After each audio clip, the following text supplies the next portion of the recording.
Bismillahirrahmanirrahim. Assalamualaikum warahmatullahi wabarakatuh. Alhamdulillah wassalatu wassalamu ala Rasulillah Nabiyyina Muhammad wa ala alihi wa sahbihi ajma'in, amma ba'd. Baik teman-teman sekalian, pada kesempatan kali ini insyaallah kita akan melanjutkan kembali pembahasan dari bedah tajwid juz amma, dan kali ini insyaallah kita akan memasuki surat Al-Falaq.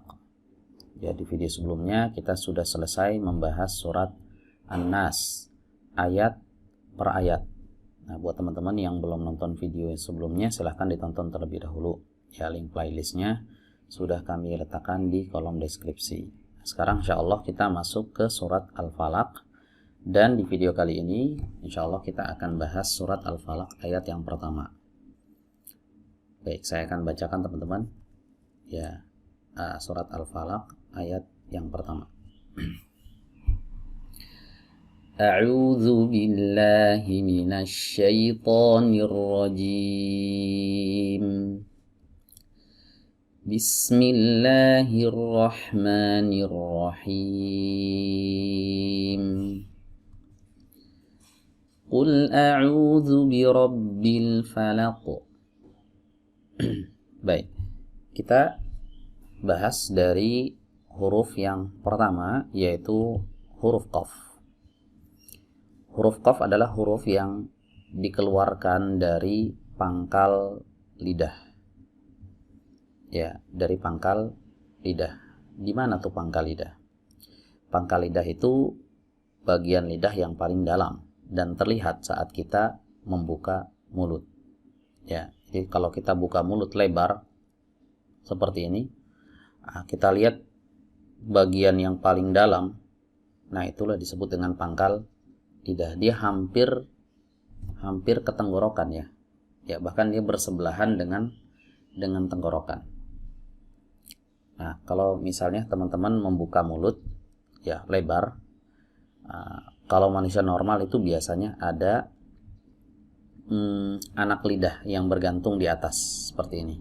Nah, di bagian bawah anak lidah itulah disebut dengan pangkal lidah. Ya.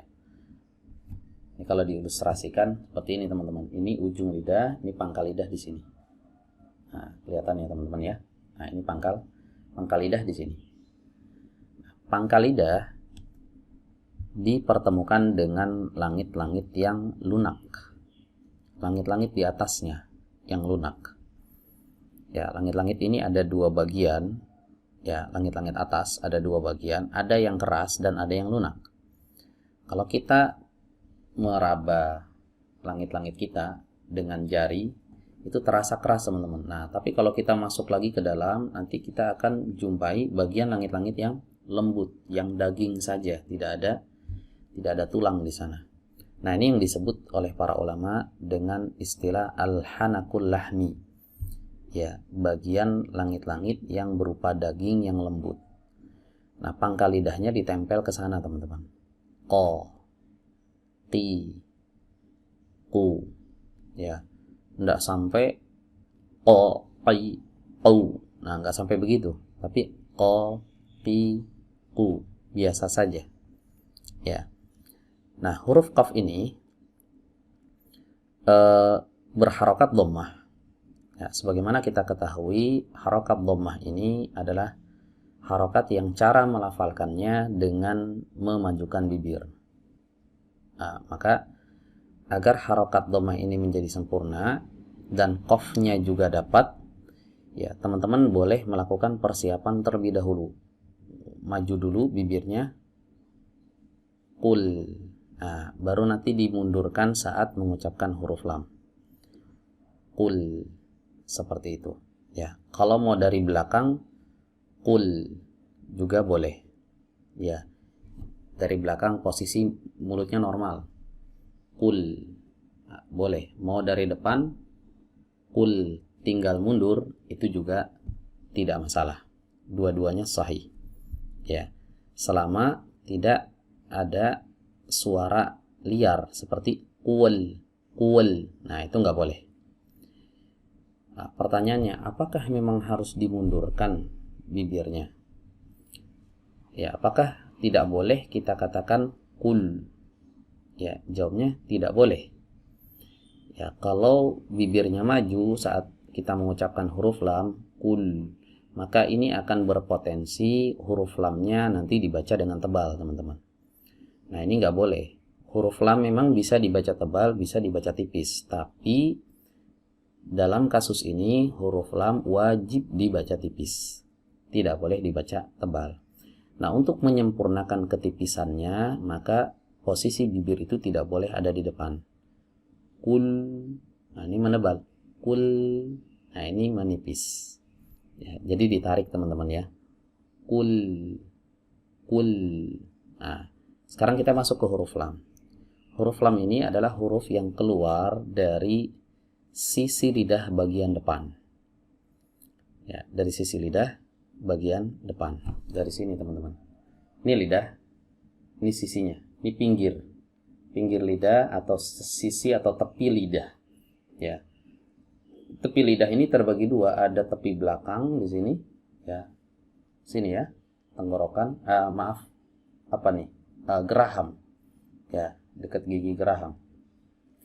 Nah, kemudian ada bagian depan. Nah, lam ini adalah huruf yang keluar dari sisi lidah atau tepi lidah bagian depan. Dari sini sampai ke depan sini, ini yang diistilahkan oleh para ulama ahli tajwid dengan istilah muntahal hafah, ya, penghabisan tepi. Ya, dari sini sampai ke penghabisan tepi di sini. Nah, kemudian tepi yang satunya lagi, kalau mau sempurna, tepi satu lagi disertakan juga. Kul, kul. Jadi bukan kepala lidahnya saja, ujungnya. Kul, kul, bukan tapi posisi lidah atau bagian lidah yang disertakan itu lebih banyak daripada saat kita mengucapkan huruf L dalam bahasa Indonesia, misalnya pulang. Nah, itu kan cuma ini aja yang disertakan. Nah, jadi kita usahakan sertakan juga bagian pinggirnya, ya, bagian depannya, kanan dan kiri. Ya. Kul, ditempelkan kemana? Ditempelkan ke muqaddamul hanak. Muqaddamul hanak itu adalah langit-langit bagian depan. Ya, langit-langit bagian depan. Kul. Nah, seperti itu ya. Berikutnya huruf hamzah. Setelahnya ada huruf hamzah. Hamzah ini adalah huruf yang keluar dari tenggorokan bagian bawah atau lebih tepatnya dari pita suara, dan ini rata-rata orang Indonesia ini udah bisa mengucapkannya, sama seperti kita mengucapkan huruf A dalam bahasa Indonesia. Ya, jadi mudah, ini nggak perlu kita bahas terlalu panjang ya. Sama persis saat kita mengucapkan huruf A dalam bahasa Indonesia. Ya, keluar dari tenggorokan bagian bawah atau dari pita suara. Berikutnya ain. Nah, huruf ain adalah huruf yang keluar dari tenggorokan bagian tengah atau lebih tepatnya dari katup epiglotis. Ya, ditempelkan, ya, bukan ditekan kuat ya, ditempelkan saja dengan tenggorokan dinding dalam tenggorokan bagian tengah di sini. Au, au, au. Jadi ada katup di bawah sini, di tengah tenggorokan ini ada katup, namanya katup epiglotis. Nah, katupnya ini didorong ke belakang teman-teman. Nah, didorong sampai menempel ke dinding dalam tenggorokan. Au, au, dinding belakang. Ya, dinding belakang tenggorokan. Jadi kalau diumpamakan ini tenggorokan, ini dinding dalam bagian, nah, ini bagian depannya, ini bagian belakangnya di sini. Nah, jadi katupnya itu ditempelkan, ya, didorong ke belakang, ditempelkan. Au, habis itu dijauhkan. Au, kul, au, au. Nah, hati-hati, banyak yang membaca ayat ini, huruf ainnya itu diganti pakai huruf hamzah. Kul a'udzu. Nah, ini jelas kesalahan fatal, ya, karena mengganti huruf, ya, dari huruf ain diubah menjadi huruf hamzah. Ada juga yang membacanya dengan cara mentasydidkan huruf ain. Qul a'udzu ditasydid huruf ainnya. Ini juga nggak boleh, kan nggak ada tasydid di huruf ain. Jadi dia langsung saja a'u a'u a'u a'u a'u, bukan a'u a'u, itu tasydid. Ya, hati-hati. Kemudian ada juga yang mengeluarkan huruf ain ini dengan cara menyertakan hidung. A'u a'u. Ini nggak boleh. Tidak ada kaitan ain dengan hidung. Ya, huruf yang berkaitan dengan hidung itu hanya huruf mim dan huruf nun. Selebihnya tidak ada. Selain dua ini tidak ada huruf berkaitan dengan hidung. Qul a'u, bukan qul a'u. Ya. Ini perlu dilatih ya teman-teman ya. Jangan sampai kita melibatkan pangkal hidung atau rongga hidung saat kita mengucapkan huruf ain. Nah, berikutnya kita masuk ke huruf selanjutnya, yaitu huruf wawu. Huruf wawu di sini adalah wawu madiyah. Ya, dimana wawu madiyah ini adalah wawu yang berfungsi untuk memanjangkan harokat dhammah sebelumnya. Nah, sebagaimana kita tahu bahwa harokat dhammah ini adalah harokat dengan vokal u, maka wawu yang ada di sini juga vokalnya u, ya, bukan w. Wawu ini kan w ya, w. Nah, kalau w itu wawu yang ghairu madiyah, yang ini misalnya. Wa min syarri, atau yang ini wa min syarri, wa. Nah, ini vokalnya w gitu ya, wa min syarri. Kalau yang ini madiyah, vokalnya u ya, a'u memanjangkan dhammah sebelumnya, bukan bukan w, bukan, tapi u-nya panjang. Qul a'u. Nah, jadi u sebelumnya dipanjang oleh wawu yang ini. Ya, berarti beda dong wawu yang ini dengan wawu yang di sana. Beda. Ya, wawu kata para ulama ada dua jenis. Ada wawu yang madiyah, ada wawu ghairu madiyah. Yang ini wawu madiyah. Adapun yang di sana, yang di awal ayat ketiga, ini wawu ghairu madiyah. Ya, makhrajnya juga berbeda. Ya. Makhrajnya juga berbeda, tidak sama makhrajnya. Kalau yang ini wawu madiyah ada di al-jauf, ada di rongga tenggorokan dan rongga mulut. Adapun wawu yang ini adalah huruf yang dikeluarkan dari dua bibir. Ya, tapi huruf wawu yang ada di sini meskipun dia keluar dari rongga mulut, tapi harus melibatkan bibir juga, maju bibirnya. Ya, tapi bukan untuk dijadikan tumpuan. Ya, majunya bibir di sini bukan dijadikan tumpuan makhraj. Tumpuan makhrajnya tetap di al-jauf. Majunya bibir di sini adalah tujuannya untuk menyempurnakan harokat dhammah. A'u. Kalau nggak maju a'udzu. Nah, ini nggak sempurna harokat dhammahnya. Nah, itu bedanya ya teman-teman ya, antara wawu madiyah dengan ghairu madiyah. Berikutnya huruf zal. Keluar dari ujung lidah, digesekkan dengan ujung-ujung gigi seri atas. Zu. Ya. Bukan sebagaimana dikatakan oleh sebagian orang, huruf dal ini ujung lidahnya digigit.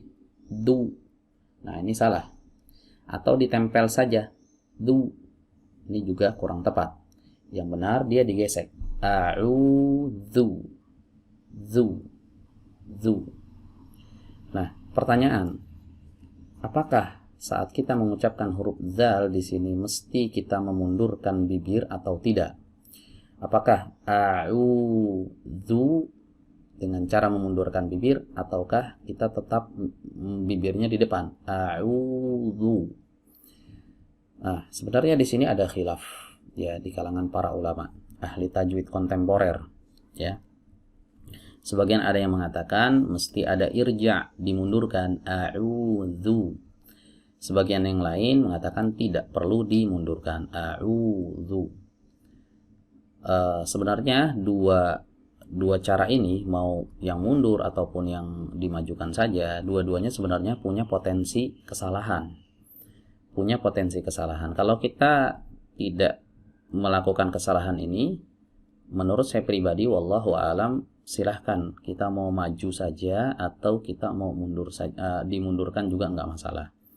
Ya, insya Allah, karena dua-duanya juga diajarkan oleh para ulama. Ya, sebagian ulama memang ada yang mengatakan mesti mundur. Kenapa mundur? Karena kalau maju terus ini rawan tebal. A'udzu. Nah, kalau zal ditebal nanti berubah jadi huruf dha, huruf ta yang ada titiknya. A'udzu. Nah, ini kalau dibaca tebal. Makanya dimundurkan untuk menghindari potensi tebal ini. A'udzu. Nah, tapi sebagian orang ada yang memundurkannya seperti yang tadi saya contohkan. A'udzu. Nah, ini juga kurang tepat. Ya, maksud hati ingin menghindari tebal malah muncul a'udzu. Nah, ini jadi masuk ke kesalahan yang berikutnya. Ya. Nah, klaim yang mengatakan kalau tidak mundur ini berpotensi tebal, ini dibantah ya oleh ulama yang mengatakan tidak perlu mundur. Ya, kata mereka tebal tipisnya suatu huruf ini tergantung dari bagian pangkal lidah naik atau tidak. Kalau tidak naik, a'udzu, ini meskipun tidak dimundurkan, itu akan terjaga ketipisannya. Kecuali kalau lidah belakangnya naik, a'udzu, ya, maka ini menjadi tebal. Dan ini juga sebenarnya tidak boleh.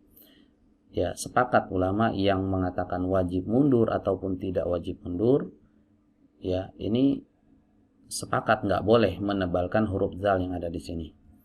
Ya, jadi intinya kalau misalnya kita ya bisa menjaga agar tidak muncul suara liar, a'udzu, nah, ada suara seperti itu, maka itu nggak boleh. Kalau kita bisa menjaga ya supaya tidak muncul suara itu, a'udzubillah, mundur sedikit, silahkan. Kalau misalnya kita bisa menjaga ketipisan ya huruf zal saat kita tidak memundurkan, a'udzu, tidak a'udzu, ya, tidak ditebalkan, ya, tapi kita bisa menjaga ketipisannya agar tidak berubah menjadi tebal, ini juga wallahu alam, silahkan. Ya, tidak masalah. Di sini ada khilaf mu'tabar insyaallah ya. Tergantung gurunya, kita berguru ke siapa nih. Ya. Nah, sebagai seorang murid, ya, kita saat belajar ke guru, ya, pesan saya utamakan adab ya. Kalau kita bertemu dengan guru yang menganjurkan kita untuk mundur, ikuti aja apa kata guru. Ya, kalau kita bertemu dengan guru yang melarang untuk mundur, maju saja, ikuti saja. Ya. Masalah kita nanti saat baca sendiri itu ikut guru yang mana itu ya terserah kita ya, tapi jangan kita menyelisihi guru kita saat kita bertalaki di hadapan beliau. Ini termasuk adab dalam belajar. Baik, berikutnya kita masuk ke huruf ba. Ya, huruf ba ini adalah huruf yang keluar dari dua bibir ya yang dipertemukan. Ba, bi, bu. Nah, sama seperti huruf B di dalam bahasa Indonesia. Ya, tapi hati-hati. Sebagian, mohon maaf, suku di daerah kami itu ya, orang yang berasal dari suku tertentu di daerah kami, sering kami dapati ada yang membaca seperti ini. Qul a'udzu birabbil falaq. Nah, itu tidak boleh ya. Jadi tidak perlu dikasih hams bi, ba, bi, bu, atau didorong dari dada ba, bi, bu. Nah, itu juga nggak boleh. Ba, bi, bu, biasa saja. Bi, robbi, bukan bi, robbi. Ya, hati-hati. Nah, ini perlu dilatih ya teman-teman ya. Oke, berikutnya saat kita mengucapkan huruf ba ini harus sempurna. Ya, harokat kasrohnya bi, yaitu dengan cara menurunkan rahang bi, kemudian mengangkat sedikit lidah bagian tengah. Bi. Nah, jangan birabbil falaq. Enggak birabbil falaq, tapi birabbil falaq. Ya. Nah, berikutnya huruf ra. Ra di sini dibaca tebal. Wajib. Ya, tidak boleh. Ya, birabbil falaq. Ra. Ini tipis. Ra. Ini tebal. Ya. Jadi ra di sini para ulama menyebutnya dengan istilah ra mufakhamah. Ra yang ditebalkan, yang diiringi dengan tafkhim. Ya, harus dibaca tebal. Ra. Bukan ra. Ya, apalagi dibaca ra. Kadang ada yang membaca ra birabbil. Nah, ini nggak boleh ya. Huruf ra di fathah ya dibacanya ra, jangan ra. Oke, berikutnya huruf ba yang ada di sini sama seperti huruf ba yang ada sebelumnya. Jadi pelafalannya harus sama. Nah, terkadang sebagian kita tuh ada yang membedakan, teman-teman. Ya. Ada yang membedakan padahal hurufnya sama. Kalau huruf sama berarti kan pelafalannya harus sama, ya. Membedakannya seperti apa? Huruf ba pertama seringkali dibaca tipis dan itu betul. Memang harus dibaca tipis. Huruf ba yang kedua di sini dibaca tebal. Ya. Qul a'udzu rob. Nah, ini tebal. Rabbil. Nah, jadi tipis. Nah, cara agar dia tidak menebal adalah dengan cara menarik sedikit saja ya bibirnya. Rabbi. Nah, penyebab tebal itu kan karena nggak ditarik. Robbi. Nah, itu nggak boleh. Ya, huruf ba tidak ada yang tebal di Al-Qur'an. Semua huruf ba tipis. Ya, kasrohnya sama bi, jangan bel. Jangan bel falak tapi bil falaq. Nah, kemudian di sini ada hamzah wasal. Hamzah wasal ini adalah huruf yang ketika berada di tengah kalimat maka dia tidak dibaca. Huruf lam yang ada di sini sama seperti huruf lam yang ada di sana. Yang ada di qul ya, di bagian awal dari ayat ini sama. Huruf lam yang ada di sini. Nah, jangan dibedakan. Kadang-kadang ada yang membedakan, teman-teman. Ya, huruf lam yang pertama ini bagus, qul, tidak ada qalqalahnya dan itu betul. Giliran kita mengucapkan huruf lam yang ada di sini malah berqalqalah. Qul a'udzu birabbil falaq. Bil. Nah, ini ada qalqalah nggak boleh. Ya, kok beda lam sebelumnya sama lam yang ada di sini padahal sama-sama sukun kan? Qul a. Nah, ini udah nggak ada qalqalahnya. Qul a. Giliran di sana birabbil falaq. Nah, ini namanya zolim gitu ya, nggak adil kita antara satu lam dengan lam yang lain, harus diperlakukan sama. Kalau sebelumnya tidak pakai qalqalah ya di sini jangan pakai qalqalah gitu ya.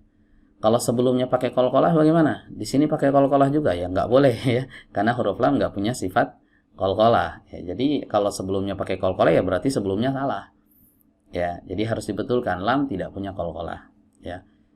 Rabbil fa. Nah, caranya bagaimana supaya tidak muncul qalqalah? Caranya adalah pertama, lam dia punya sifat yang namanya bainiyah, artinya suaranya itu dialirkan, teman-teman. Rabbil fa, bil fa, alirkan suaranya. Di salah satu penyebab qalqalah muncul di huruf lam itu karena suara huruf lamnya ini tidak dialirkan. Rabbil malah dipantulkan. Ya. Penyebab pantulan ini muncul apa? Langsung dilepas dari makhrajnya. Rabbil harusnya biarkan dulu dia menempel.